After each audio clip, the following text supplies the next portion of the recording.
আমার একটা প্রশ্ন, জমির মাটি বিক্রি করা যাবে কিনা আর সেই টাকা দিয়ে কোনো প্রয়োজনে লাগানো যাবে কিনা? আমার মৌসুমী ধান পেয়েছি 40 মণ, যার মধ্যে থেকে খেতে লাগবে 15 মণের মতো।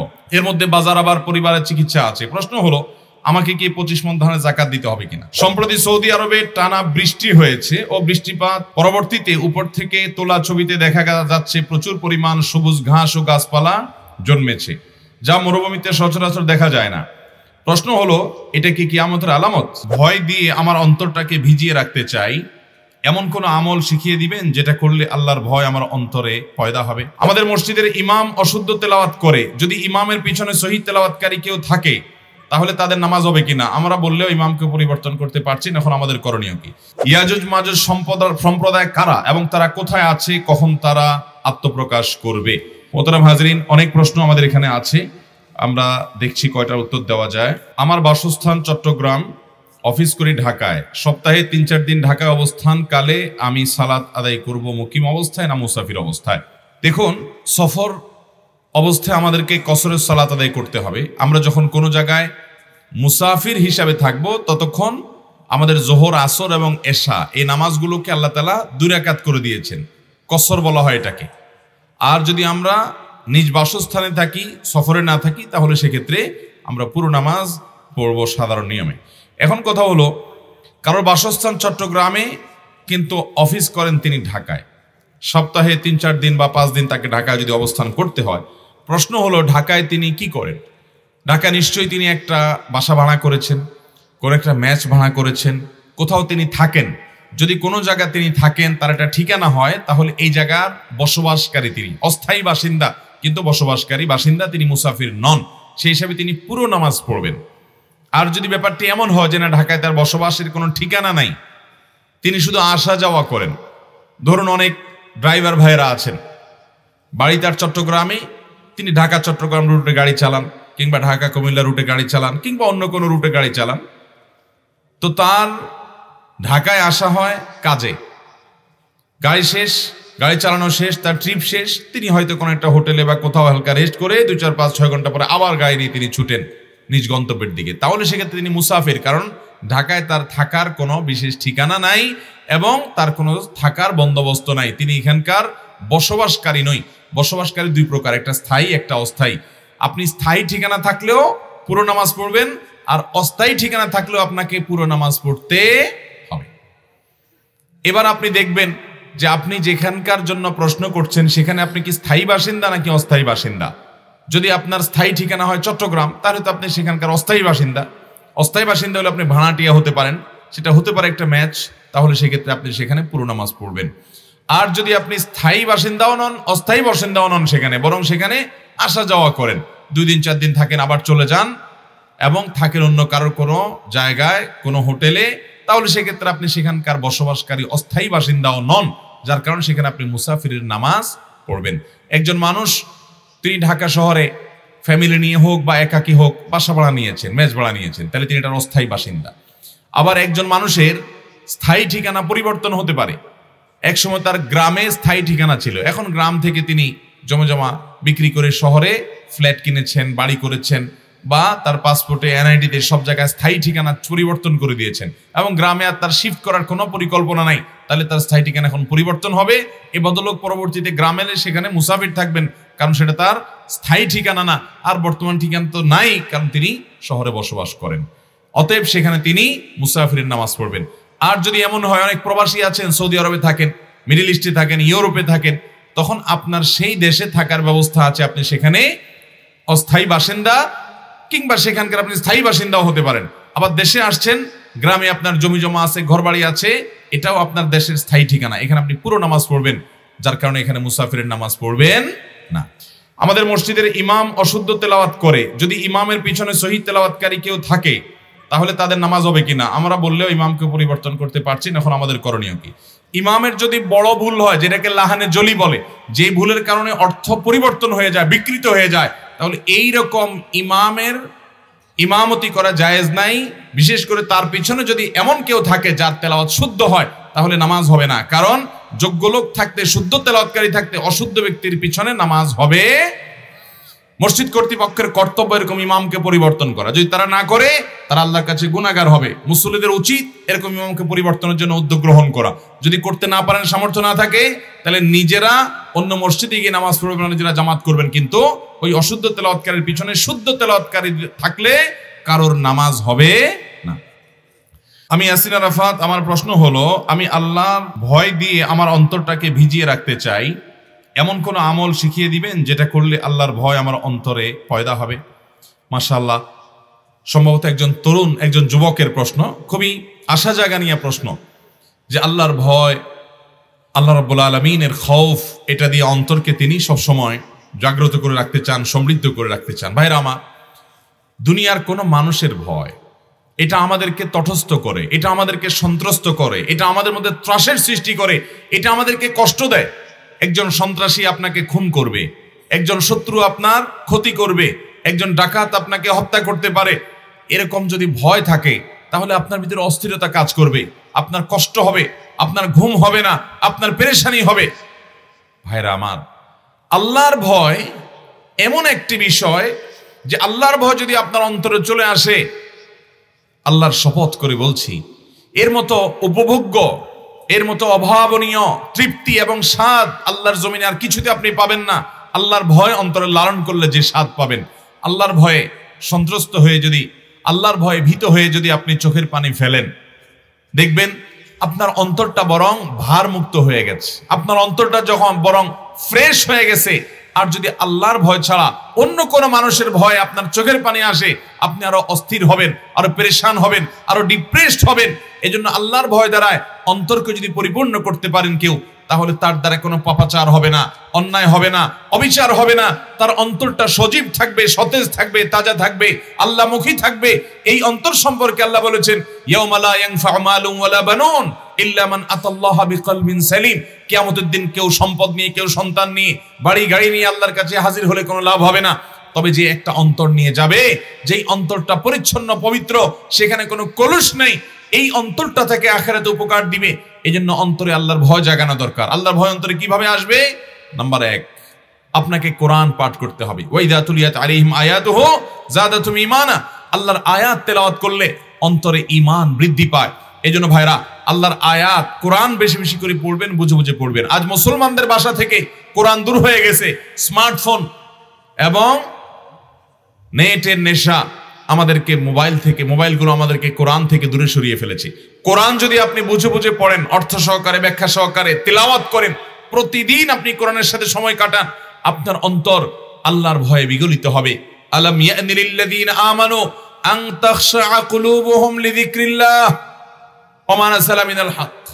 আল্লাহর পক্ষ থেকে যে হক এবং সত্য এসেছে, সেটার কারণে আল্লাহর ভয়ে অন্তরটা বিগলিত হওয়ার সময় কি এখনো আসে নাই ভাই? এই মোবাইল আর কতকাল ফেসবুক, ইউটিউব, টিকটক এবং এই সমস্ত জিনিসের মধ্যে আপনি বুঁদ হয়ে থাকবেন? ভাইরা আমার, জীবন গলে যাচ্ছে বরফের মতো করে, কতকাল হারিয়ে থাকবেন এগুলোর মধ্যে? আসুন আল্লাহর ভয়ে ভীত করে নিজেকে, আল্লাহর ভয়ে নিজেকে, অন্তরকে বিগলিত করি। সেজন্য কোরআন বুঝে বুঝে পড়বো তো ইনশাআল্লাহ। কোরআন বুঝে বুঝে পড়বেন। কোরআন পড়লে আল্লাহর ভয় অন্তরে জাগ্রত হবে। দ্বিতীয়ত, আল্লাহর নেককার এবং আল্লাহ ভীরু মানুষগুলোর সান্নিধ্যে থাকবেন। পৃথিবীর সব জায়গাতেই কম বেশি পাবেন। আপনি আপনার গ্রামে খোঁজ করেন, কিছু ভালো মানুষ পাবেন, তাহাজ্জুদের নামাজ পড়ে, কারোর কোনো ক্ষতি করে না, পারলে মানুষ উপকার করে, কোনো পাপাচার করে না, কোনো গুনাহ করে না, কোনো গালমন্দ করে না, এবং নিজে ভালো থাকার চেষ্টা করে। এরকম ভালো মানুষগুলোর সাথে মিশবেন, বন্ধুতা করবেন, তাদের সান্নিধ্যে বসবেন। আল্লাহ বলেছেন, ইয়া আইয়ুহাল্লাযীনা আমানুত্তাকুল্লাহ, ঈমানদাররা মুত্তাকি হও। কিভাবে হবে? ওয়াকুনু মা'আস সাদিকিন, সৎকর্মশীল মানুষদের সাথে থাকো। এজন্য আপনি যখন নেককার মানুষদের সাথে থাকবেন, আল্লাহ ভীরু মানুষদের সাথে থাকবেন, আপনার অন্তরে আল্লাহর ভয় পয়দা হবে।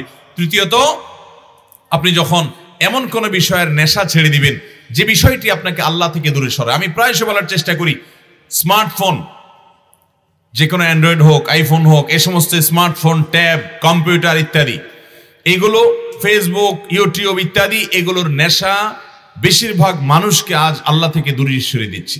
এগুলোর ব্যবহার অনেকে ইসলামের নামে করছেন, কিন্তু সেগুলো এমন ভাবে অনিয়ন্ত্রিত ভাবে ব্যবহার করছেন যে আমাদের নামাজে মনোযোগ নাই কেন? Mobile phone. আমাদের কোনো কথা মনে থাকে না কেন? Mobile phone. আমরা ইবাদতে স্বাদ পাই না কেন? স্বাদ না পাওয়ার কারণ মোবাইল ফোনের এডিকশন। এই আসক্তি আমাদের শেষ করে দিচ্ছে। এটাকে নিয়ন্ত্রণ করতে হবে, লিমিটেড সময় ব্যবহার করতে হবে। কল আসলে ধরবেন, কল করা লাগলে করবেন। এছাড়া ফেসবুক ইত্যাদি টিপাটিপির জন্য নির্দিষ্ট সময় রাখবেন, এই সময়ের বাইরে আমি টিপাটিপি করব না। এরকম যদি আপনি নিজেকে নিয়ন্ত্রণ করতে পারেন, আল্লাহর ভয় দ্বারা আপনার অন্তরকে আপনি সমৃদ্ধ করতে পারবেন, বিগলিত করতে পারবেন। আর যদি এই সমস্ত নানামুখী দুনিয়া আর দুনিয়ার নানামুখী আয়োজন চাকচিক্যের পিছনে নিজেকে এঙ্গেজ করে রাখেন, অন্তর কখনো আল্লাহ রাব্বুল আলামিনের ভয়ে বিগলিত হবে না। অতএব মোবাইল ফোনের আসক্তি থেকে বাঁচার জন্য সংগ্রাম করবো তো ইনশাআল্লাহ। এর জন্য সংগ্রাম করতে হবে রীতিমতো। নিজের বিরুদ্ধে নিজে অপারেশন করার ডিসিশন নিতে হবে যে আমি আমার চরিত্রকে বাঁচাবার জন্য, আল্লাহ ভীরুতা তাকওয়া ঢুকানোর জন্য আমি মোবাইল ফোনের আসক্তি থেকে বাঁচার জন্য প্রতিজ্ঞা করব। এটাকে নিয়ন্ত্রিত ব্যবহার করবেন। আসর টু মাগরিব 1 ঘন্টা সকাল 1 ঘন্টা বিকাল আপনি মন ভরে আপনি মোবাইল টিপাটিপি করেন, কিন্তু সারাদিন যখন খুশি তখন শুইতে শুইতে, ঘুমাইতে ঘুমাইতে, টয়লেট থেকে বাইর হইতে, রাস্তায় হাঁটতে, বহু যুবক রাস্তা দেখা যায় 2 হাতে মোবাইল টিপতে টিপতে এমন ভাবে হাঁটে যে সামনে কি পিলার আছে না গাড়ি আছে। প্রায় আমরা পত্রিকা খুললে দেখি যে মোবাইল টিপতে টিপতে অথবা কানে হেডফোন দিয়ে গান শুনতে শুনতে রেল লাইন পার হতে গিয়ে রেলের নিচে কাটা পড়ে শেষ হয়ে গেছে। প্রায় পত্রিকা দেখা যায়। ভাইরা আমার, দুনিয়া এবং আখেরাত দুইটা ধ্বংস করে দিচ্ছে স্মার্টফোন। অতএব মোবাইলের ব্যবহার নিয়ন্ত্রণ করলে আল্লাহর ভয় দ্বারা অন্তরকে বিগলিত করা যাবে। আল্লাহ তাআলা আমাদের সবাইকে আল্লাহর ভয়ের এই দৌলতটি দান করুন, বলুন আমিন। এরপরে প্রশ্ন হলো, ইয়াজুজ মাজুজ সম্প্রদায় কারা এবং তারা কোথায় আছে, কখন তারা আত্মপ্রকাশ করবে? ভাইরা আমার, ইয়াজুজ এবং মাজুজ এদের সম্পর্কে আল্লাহ রাব্বুল আলামিন কোরআনে কারীমের সূরা কাহাফে আলোচনা করেছেন। ইয়াজুজ এবং মাজুজ এই দুটি সম্প্রদায় মানুষেরই একটা বিশেষ দুটি সম্প্রদায়। আদম আলাইহিস সালামের সন্তান আমরা যারা মানুষ হিসেবে পৃথিবীতে আছি, আমাদের পাশাপাশি অবিকল মানুষের মতোই মানুষেরই আরো দুটি বিশেষ ধরন আছে, যাদেরকে বলা হয়, একটাকে বলা হয় ইয়াজুজ আর একটা বলা হয় মাজুজ। এটা আদম আলাইহিস সালামের বংশেরই 3টা ধারা বলতে পারেন। একটা হলো এই সাধারণ মানুষ, আর একটা হলো ইয়াজুজ এবং মাজুজ। তারাও মানুষেরই দুটি ধরন। এই ইয়াজুজ মাজুজ তাদের সংখ্যা সাধারণ মানুষের তুলনায় অনেক বেশি, এবং এই মানুষগুলো ইয়াজুজ মাজুজ তারা সাধারণ মানুষের উপরে জুলুম নিপীড়ন, তাদের অনেক শক্তি সামর্থ্য আছে, তারা যা খুশি তা করার মতো ওইরকম দৈহিক শক্তি আল্লাহ তাদেরকে দিয়ে রেখেছেন। তারা জুলুম নিপীড়ন করত। যুলকারনাইন নামক একজন শাসক ছিলেন হাজার হাজার বছর আগে। কোরআন সেই শাসকের ইতিহাস বর্ণনা করেছে। যুলকারনাইন শাসককে লোকজন মানুষেরা বলেছে যে ইয়াজুজ মাজুজ সম্প্রদায়রা আমাদের উপরে জুলুম অবিচার করে এবং ফিতনা ফাসাদ করে জমিনে, তাদেরকে কোনোভাবে নিয়ন্ত্রণ করা যায় না, সব তারা গ্রাস করে ফেলে সম্পদ। তাদের এই অবিচার থেকে, ফাসাদ থেকে আমাদের বাঁচাবার জন্য কোনো উদ্যোগ গ্রহণ করেন। তখন তাদেরকে কোনো একটা এলাকায়, সম্ভবত কোনো একটা পাহাড়ি এলাকায় তারা থাকতো, দিনের বেলায় এসে জুলুম করত। তারা যখন তাদের এলাকায় প্রবেশ করেছে, মানুষের সমাজে যেন আসতে না পারে, সাধারণ মানুষের সমাজে, তখন বিশাল বড় প্রাচীর নির্মাণ করেছেন, সম্ভবত পিতল দিয়ে, এই যুলকারনাইন বাদশা। এবং তার অপর প্রান্তে তারা আটকে গেছে, আর আসতে পারে না। কিয়ামতের আগে তারা সেই প্রাচীর ডিঙ্গিয়ে তারা আসবে। প্রতিদিনই তারা প্রাচীর ডিঙ্গানোর চেষ্টা করে, কিন্তু আল্লাহ তাআলার বিশেষ আল্লাহ নির্দেশের কারণে তারা সেটি অতিক্রম করতে পারে না। ইমাম মাহদি দুনিয়াতে তার আত্মপ্রকাশ হওয়ার পর, দাজ্জালের আগমনের পর এবং ঈসা আলাইহিস সালামের দুনিয়াতে নাজিল হওয়ার পর 4 নম্বরের কিয়ামতের বড় আলামত, একেবারে কিয়ামতের খুব কাছাকাছি সময় ইয়াজুজ মাজুজের আবির্ভাব হবে। তারা আবারও দুনিয়াতে তাদের সেই স্বরূপে আবর্তিত হবে। যখন তারা এরকম অবস্থা করবে, আল্লাহ রাব্বুল আলামিনের কাছে সাধারণ মানুষ দোয়া করবে। আল্লাহ নবী ঈসা আলাইহিস সালাম যিনি তখন আসবেন, তিনি দোয়া করবেন। তখন সবার সম্মিলিত দোয়ার কারণে আল্লাহ রাব্বুল আলামিন বিশেষ ধরনের পোকা ইত্যাদি দিয়ে তাদেরকে রোগ বালাই দিয়ে তাদেরকে ধ্বংস করবেন। সমূলে তারা শেষ হবে কিয়ামতের আগে। এই ইয়াজুজ মাজুজ তারা আল্লাহর সৃষ্টি, তারা আছে। কোথায় আছে, পৃথিবীর কোন প্রান্তে আছে আমরা জানি না। কেউ হয়তো বলবেন যে আজকে পৃথিবীতে স্যাটেলাইটের মাধ্যমে গোটা পৃথিবীর চতুর্পাশে, মাটির নিচে কোথায় কি আছে সব বের করা গেছে। তাহলে ইয়াজুজ মাজুজ সম্পর্কে তারা কোনো কিছু বের করতে পারে না, এটা সত্য হয় কিভাবে? মনে রাখবেন, পৃথিবীতে বিজ্ঞানের বহু আবিষ্কার কোরআন নাজিলের শত শত হাজার হাজার বছর পর কোরআনের অনেক কথাকে প্রমাণ করেছে। আল্লাহ তাআলা কোরআনে বলেছেন, মানুষ ঘোড়া গাধা এই সমস্ত পশু, এগুলোর উপরে বাহন, এগুলোকে ব্যবহার করে এগুলো দিয়ে চলাফেরা করে। এবং এই আয়াতের শেষে আল্লাহ তাআলা বলেছেন এরকম আরো অনেক বাহন হবে, বা এমন আরো অনেক বাহন যেগুলোর কথা তোমরা জানো না। আজ আমরা বাস, ট্রেন, গাড়ি, আমরা বিভিন্ন ইঞ্জিন চালিত নৌকা, আমরা দেখতে পাচ্ছি বিমান, বিভিন্ন রকমের রকেট ইত্যাদি। অথচ আল্লাহ তাআলা সেই আয়াতের মধ্যে ইন্ডিকেট করে রেখেছেন যে সমস্ত বাহন তোমরা আজকে ব্যবহার করছো, ঘোড়া, গাধা ইত্যাদি, উটের পিঠে বহন করছো, তোমরা সফর করছো, এক সময় এগুলো ছাড়া আরো অনেক কিছু আসবে, সেই ইঙ্গিত আল্লাহ তাআলা আয়াতে দিয়ে রেখেছেন। এরকম বহু বিষয় কোরআনে বলেছে যেগুলো বাস্তবায়ন শত শত হাজার হাজার বছর পরে হয়েছে, মানুষ বুঝতে পারে নাই। বান্দার সমস্ত আমলগুলোকে আল্লাহ তাআলা উপস্থিত করবেন কিয়ামতের ময়দানে, দেখাবেন। কিভাবে দেখাবেন?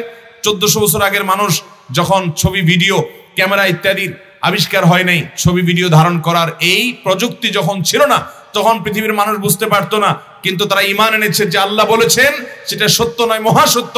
আমাদের বুঝে আসুক বা না আসুক, আজকে আমাদের বুঝে আসছে ইয়াজুজ মাজুজের বিষয়ে।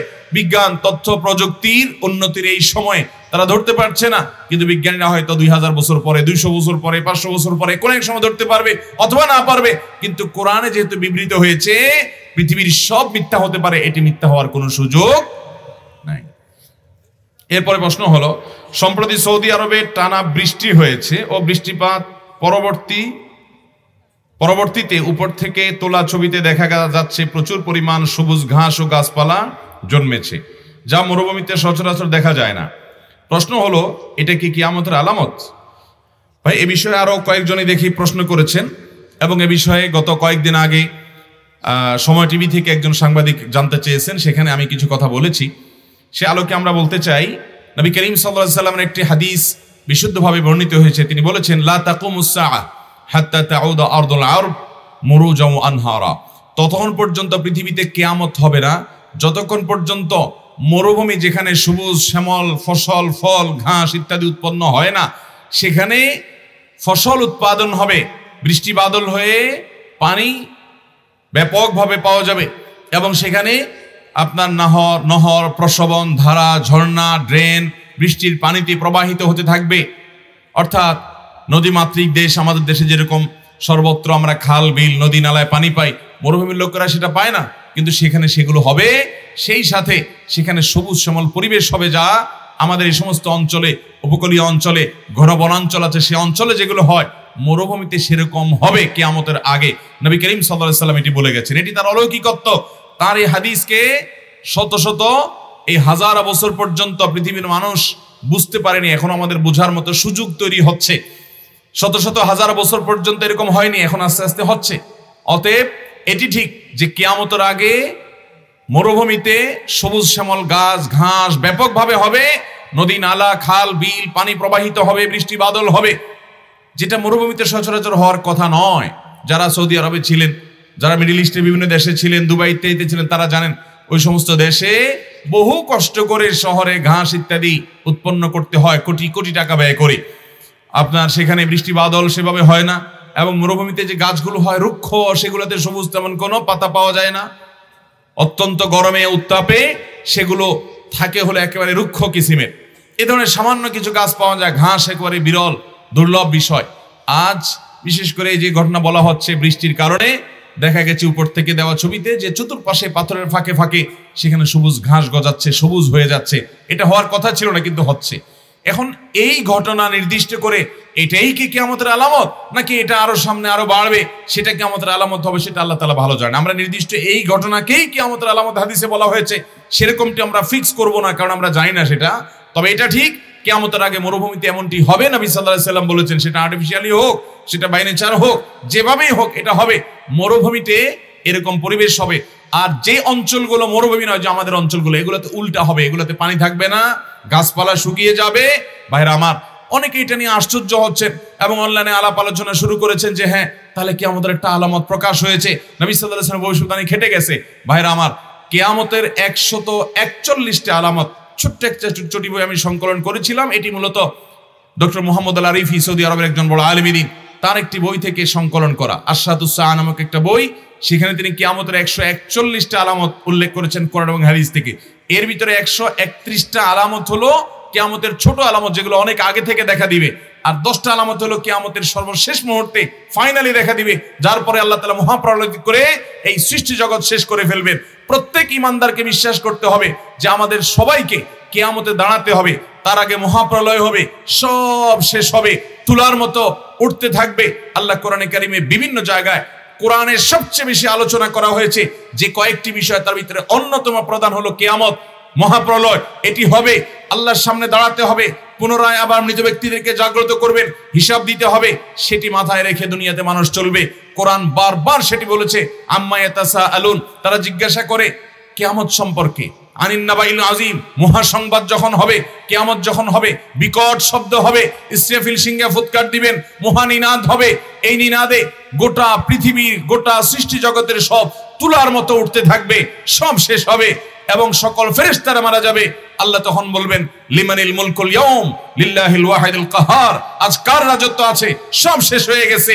যেই মালাকুল মউত সবার রূহ কবজ করেছে, তিনি নিজেও মৃত্যুবরণ করেছেন, সকল ফেরেশতা, সকল জিন, সকল মানুষ, সকল প্রাণী শেষ হয়ে গেছে। আল্লাহ তাআলা বলবেন, লিমানিল মুলকুল ইয়াউম, আজ কার রাজত্ব, লিল্লাহিল ওয়াহিদুল কাহার, মহান আল্লাহ রাব্বুল আলামিনের রাজত্ব, যিনি কাহার, তার রাজত্ব আজ শুধুমাত্র আছে। এরপর আল্লাহ তাআলা আবার সবাইকে সৃষ্টি করবেন এবং পৃথিবীর প্রথম মানুষ থেকে নিয়ে শেষ মানুষ পর্যন্ত সবাইকে একত্র করবেন, বিচারের দণ্ডদায়ম কায়েম করবেন। এরপর আল্লাহ তাআলা সৎকর্মশীলদেরকে জান্নাত দিবেন, অসৎকর্মশীলদেরকে জাহান্নাম দিবেন। কিয়ামতের প্রতি ঈমান, এটি একজন মানুষকে আল্লাহমুখী করে, আল্লাহ ভীরু করে। ঈমানদারের ঈমান পূর্ণাঙ্গই হবে না যদি সে কিয়ামতে বিশ্বাস না করে। আখিরাতের প্রতি ঈমান, ঈমানের রুকনের মধ্যে গুরুত্বপূর্ণ একটা পার্ট। অতএব এটি কোনো আশ্চর্যের বিষয় নয় যে নবী করিম সাল্লাল্লাহু আলাইহি ওয়াসাল্লামের কথা খেটে গেছে, আরবে মরুভূমিতে বৃষ্টি হয়েছে, সবুজ শ্যামল পরিবেশ দেখা গেছে। ভাইরা আমার, নবী সাল্লাল্লাহু আলাইহি ওয়াসাল্লামের 131টা ভবিষ্যৎবাণী যেগুলো কিয়ামতের আগে হবে বলেছেন তিনি, তার ম্যাক্সিমাম হয়ে গেছে, ম্যাক্সিমাম ঘটে গেছে। তার মধ্যে একটা হলো, তিনি বলেছেন, রিআ আশ-শাইয়াতাতাওয়ালুনা ফিল বুনিয়ান, যারা ছাগলের রাখাল, ভালো করে শুনেন, যারা ছাগলের রাখাল, এরা পৃথিবীর বড় বড় শহরের বড় বড় দালান কোঠাগুলো তারা নির্মাণ করবে। আজ দেখেন দুবাইতে, সৌদি আরবে, মিডিল ইস্টে যে সমস্ত মানুষরা এক সময় তারা ছাগল চড়াতো মরুভূমিতে, মরুচারী, কিছুই ছিল না, পৃথিবীর সবচেয়ে বড় বড় দালানগুলো, সবচেয়ে উঁচু উঁচু বিল্ডিং গুলো এখন সেসব দেশে হচ্ছে কি হচ্ছে না? ভাইরা আমার, শুধু সেটি কেন, আমাদের দেশেও আপনি দেখেন নবী করিম সাল্লাল্লাহু আলাইহি সাল্লাম স্পষ্ট ভবিষ্যৎবাণী করেছেন কিয়ামতের আগে, ওয়া আনতারাল হুফাতাল উরাতাল আলা রিআ আশ-শা ইয়াতাতাওয়ালুনা ফিল বুনিয়ান, শুধুমাত্র ছাগলের রাখাল নয়, যাদের একসময় পায়ের নিচে জুতা ছিল না, যারা খুব সমাজে তুচ্ছ ছিল, এই মানুষগুলো সমাজের নেতা হবে। এখন দেখবেন অনেক ছেলে বাবা মার শাসন আদর থেকে বঞ্চিত, হয়তো বস্তি থেকে সিসকে সন্ত্রাসীর পথে পথ বাড়িয়ে খারাপ পথে চলে গেছে। এক সময় সে খুন খারাপি করিডোরে বিভিন্ন রাজনৈতিক দলে যোগ দিয়ে সে বিশাল বড় নেতা হয়ে দেখা যাচ্ছে মন্ত্রী হওয়ার উপক্রম আছে না নাই? আজ নবী করিম সাল্লাল্লাহু আলাইহি সাল্লামের সেই কথা চতুর্দিকে তাকালে আপনি দেখবেন খেটে গেছে। তিনি বলেছেন, যে আনতালিদাল আমাতু রাব্বাতাহা, কিয়ামতের আগে দেখবা যে মা তিনি জন্ম দিয়েছেন তার সন্তানকে, অথচ সন্তান মায়ের সাথে প্রভুর মতো আচরণ করছে, মাকে কাজের বুয়া লোকের মতো, কৃতদাসীর মতো আচরণ করছে। তার মানে দাসী তার সন্তানকে জন্ম দিবে, দাসী সন্তান জন্ম দিবে, যাকে জন্ম দিবে সে মালিক হবে। এর একটা ব্যাখ্যা এটাও যে সন্তান মায়ের সাথে দাসী সুলভ আচরণ করবে, নিজেকে মালিক ভাব নিয়ে চলবে। আজকে সমাজে হয়ে গেছে কি যায় নাই? অথচ আজ থেকে 20 বছর আগেও, 30 বছর আগেও, 25 বছর আগেও যারা সিনিয়র আছেন, বয়সে বেশি আছেন, তারা আশেপাশে লক্ষ্য করলে এরকম দৃশ্য দেখেন নাই যে সন্তান ছেলে মায়ের সাথে এরকম আচরণ করে, অথচ এরকম আজ অহরহ হয়ে যাচ্ছে। নবী করিম সাল্লাল্লাহু আলাইহি সাল্লাম যেসব ভবিষ্যৎবাণী করেছেন, এইসব ভবিষ্যৎবাণীগুলো নিয়ে ওই আরশাদুস সাআ বইটা যদি আপনি, বাংলা অনুবাদ হয়ে গেছে, যদি আপনি কিনেন তাহলে আপনি অবাক হবেন। নেহায়াতুল আলম একটা বই আছে, আপনি কিনেন, তা দেখবেন যে নবী সাল্লাল্লাহু আলাইহি সাল্লামের 131টা কিয়ামতের আগে ঘটে যাওয়া ভবিষ্যৎবাণী, কিয়ামতের পূর্বাভাস, লক্ষণ, এর বেশিরভাগ খেটে গেছে, হয়তো কিছু বড় বড় বাকি আছে। এখন কিয়ামত কবে হবে এটা আল্লাহ তাআলা ভালো জানেন। সেটা 200 বছর পরে হতে পারে, 2000 বছর পরেও হতে পারে। আল্লাহ কোরআনে বলেছেন ইখতারাবাতিস সাআ, 1400 বছর আগে নাজিল করেছেন, কিয়ামত নিকটবর্তী হয়ে গেছে। তাহলে কত হাজার বছর বাকি আছে আল্লাহ ভালো জানেন। ওইটা দিনক্ষণ আমরা বলতে পারবো না, তো কিয়ামত হবে। আর আরবে মরুভূমিতে সবুজ শ্যামল পরিবেশ হবে, ঘাস হবে, নহর হবে, নদী নালা হবে, এই বিষয়ে নবী সাল্লাল্লাহু আলাইহি ওয়াসাল্লাম ভবিষ্যদ্বাণী করেছেন, সেটি হবে।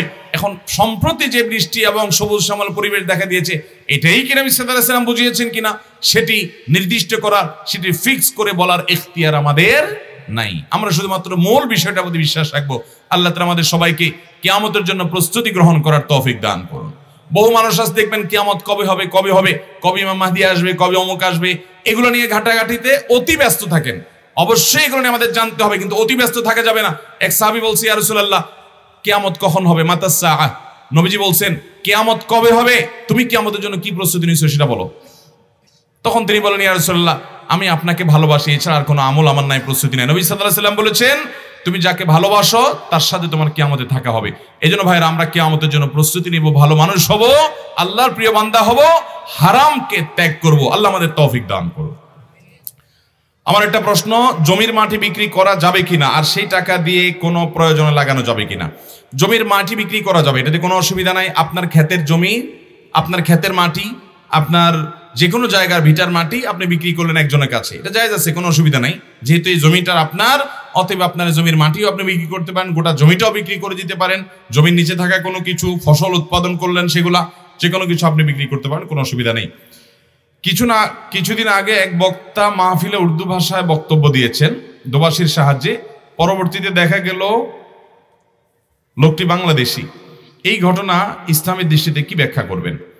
আল্লাহ মাফ করুক, ওয়াজ মাহফিলগুলোতে আলোচক, আয়োজক, অনেক ক্ষেত্রে উভয়ের যোগসাজশে নানামুখী প্রতারণা হচ্ছে। এর কি ব্যাখ্যা করব আমরা? ওয়াজ মাহফিল থেকে মানুষ, আল্লাহর ভয় মানুষের ভিতরে উদ্রেক হবে, মানুষ সত্যের পথ পাবে, মিথ্যা থেকে মানুষ দূরে সরবে, হকের পথে যাবে, বাতিল থেকে সরে আসবে। এটাই হলো ওয়াজ মাহফিলের উদ্দেশ্য। এখন ওয়াজ মাহফিলে কোনো আয়োজক যদি নিজে বিদেশি আয়োজক, ফরেনার আয়োজক, এই আকর্ষণ সৃষ্টি করার জন্য তিনি যদি বাংলাদেশি হয়ে উর্দুতে, আরবিতে, ইংরেজিতে কথা বলেন, আবার পাশে দোভাষী রাখা কথার অনুবাদ করান, তাহলে এটা স্পষ্টত প্রতারণা। এই লোক কোনো দায়ী বা ইসলাম প্রচারক হতে পারে না, এ লোক প্রতারক। নবী সাল্লাল্লাহু আলাইহি ওয়াসাল্লাম বলেছেন, মান গাশশা ফালাইসা মিন্না, যে মানুষকে ধোঁকা দেয়, প্রতারণা করে, দুই নাম্বারই করে, সে আমার উম্মত হতে পারে না। বিধায় এই রকম প্রতারক, এরকম ব্যক্তিকে কখনো ওয়াজ মাহফিলে দাওয়াত দেওয়া যাবে না। আজকাল আয়োজকদের রুচি নষ্ট হয়ে গেছে, ভাড়ামো করা, নানা রকমের ফালতু কথাবার্তা বলে সময় পাস করা, শুধুমাত্র নেহায়েত লোক জমানোর কথাবার্তা বলা, এবং অনেক সময় দেখবেন এক হাত বক্তা, দেড় হাতি বক্তা, একসময় পুরুষ ছিল এখন মহিলা হয়ে গেছে, মহিলা ছিল পুরুষ হয়ে গেছে, তারপরে যায়া নিউ মুসলিম। আরে ভাই, নিউ মুসলিম বক্তা বেচারা ইসলাম গ্রহণ করছে 30 বছর আগে, তারপরে সে এখনো নিউ মুসলিম আছে, সে পুরান মুসলিম কবে হবে? এই সমস্ত চটকদার কথা বলে বলে পোস্টারে বিভিন্ন লোক দাওয়াত দিয়ে মাহফিল জমানো হয়। এগুলো ওয়াজ না, এগুলো ইসলাম প্রচার নয়, এগুলো ম্যাগাজিন অনুষ্ঠান হতে পারে, ইসলাম প্রচারের নামে সমস্ত তামাশা হতে পারে। ওয়াজ মাহফিলগুলোর যে প্যাটার্ন, এটাতে ব্যাপকভাবে চেঞ্জ আনতে হবে। আয়োজকরা আল্লাহকে খুশি করার জন্য, মানুষকে ভালো কিছু কথা শোনাবার জন্য আলেমদেরকে দাওয়াত দিতে হবে। সে আলেমদের কথা মানুষ জমুক বা না জমুক, মানুষ জমাজমির দরকার নাই, উপকারী কথা বলতে হবে ইনশাআল্লাহ। বিধায় এ ধরনের প্রতারণামূলক কাজ যদি আয়োজকদের যোগসাজশে হয়ে থাকে, তারাও আল্লাহর কাঠগড়ার আসামি হবে, মানুষের সাথে প্রতারণা করেছে। এবং এ ধরনের প্রতারণার ঘটনা অবশ্য একেবারে লাখে একটা ঘটে, তারপরও সেটি যেন একটাও না ঘটে আমাদের খেয়াল রাখতে হবে। আল্লাহ তাআলা আমাদেরকে এই সমস্ত প্রতারক থেকে বেঁচে থাকার তৌফিক দান করুন। আমার মৌসুমী ধান পেয়েছি 40 মণ, যার মধ্যে থেকে খেতে লাগবে 15 মণের মতো প্রায়। আমার অতিরিক্ত ধান থেকে 25 মণ, ধান থাকে 25 মণ, এর মধ্যে বাজার আবার পরিবারের চিকিৎসা আছে। প্রশ্ন হলো, আমাকে কি 25 মণ ধানের যাকাত দিতে হবে কিনা? যাকাত দেওয়া ফরজ, এটা আপনারা জানেন তো, বাবারা জানেন, এটা ফসলের যাকাত দিতে হয়, আমরা অনেকে জানি না। এই ভাই যে প্রশ্ন করেছেন 40 মণ ফসল হয়েছে, 40 মণ ফসল হয়েছে বলতে ধান, সব ফসলে যাকাত দিতে হয় না। যে ফসল আপনার সংরক্ষণ করে রাখা যায়, ওজন করে রাখা যায়, ওজন করা যায়, মাপা যায় এবং রেখে দেওয়া যায়, এ ধরনের ফসল, এগুলোর যাকাত দিতে হয়। এখন ধান এটা এরকম ফসল, অতএব ধানের যাকাত দিতে হবে। 40 মণ ধান হয়েছে, আপনার খোরাকিতে 15 মণ যাচ্ছে কি যাচ্ছে না এটা দেখার বিষয় না। যতটুকু হয়েছে উৎপাদন, যতটুকু টিকেছে ক্ষেত থেকে উঠার পর ফ্রেশ, এই সবগুলো, বিশেষ করে 40 মণ যখন হবে, নেশাব পরিমাণ যখন হবে, নেশাবের বেশি 40 মণটা, তখন সবগুলোর যাকাত দিতে হবে আপনাকে। এই 40 মণের যাকাত দিতে হবে, খোরাকিটা বাদ দেখে দিলে হবে না। এখন কতটুকু যাকাত দিবেন? যেহেতু আমরা বেশিরভাগ ক্ষেত আজকাল নিজেরা সেচ দিয়ে করি, সেচ দিয়ে যদি করেন তাহলে 20 ভাগের 1 ভাগ, অর্থাৎ প্রতি 100 কেজিতে 5 কেজি করে আপনাকে দিতে হবে, গরিবকে দান করে দিতে হবে। এবং যদি সেটা শুধুমাত্র আসমানের পানি থেকেই হয়, সেচ দেওয়া না লাগে, তাহলে সেক্ষেত্রে 10 ভাগের 1 ভাগ অর্থাৎ 100 কেজিতে 10 কেজি করে গরিব দুঃখী অভাবী মানুষকে দান করে দিতে হবে। আমরা অনেক সময় এমনিই দান করি, কিন্তু জাকাতের নিয়তে দান করি না। ফসলের জাকাত অনেকে দেয় না, এবং এটা যে ফরজ এ সম্পর্কে অনেকের ধারণা নাই, বিধায় ফসলের জাকাত দিতে হবে আমাদেরকে।